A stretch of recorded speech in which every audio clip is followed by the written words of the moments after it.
Any blowback? Big time. But I think we could take it. Good. 'Cause I really like being alive. Noong bata pa tayo ay marami tayong mga iniidolong mga superhero. Mapa DC Comics man yan o Marvel. At minsan, pinangarap din nating magtaglay ng superpowers We fight. na kagaya sa kanila.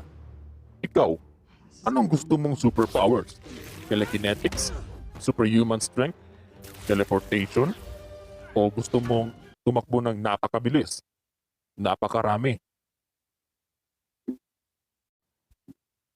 Kilala niyo naman siguro si Daredevil, isang superhero na napakagaling sa pakikipaglaban.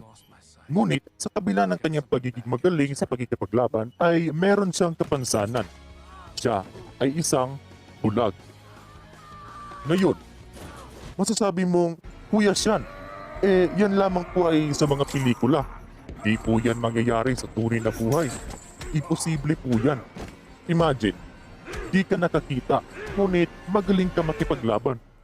Paano mo kaya ginagawa yan?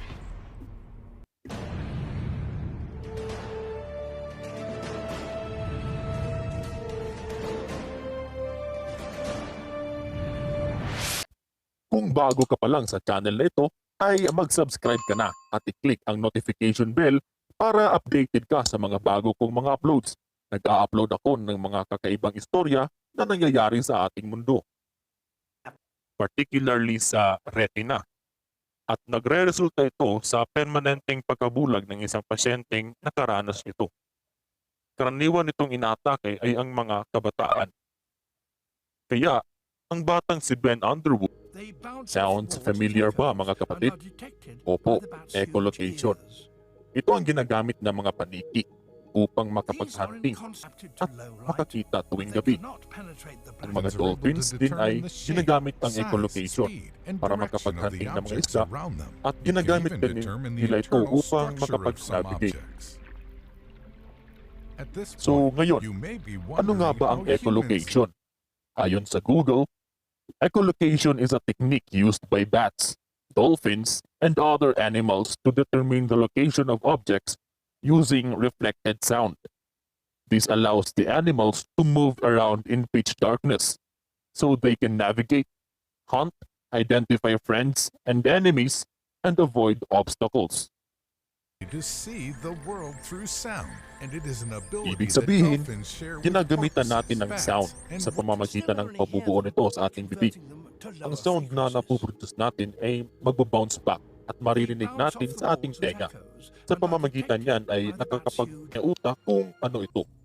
Astig, di ba? Bagamat di siya nakikipaglaban kagaya ni Daredevil, ay pareho ang technique na ginagamit nila upang makakita kahit walang mga mata.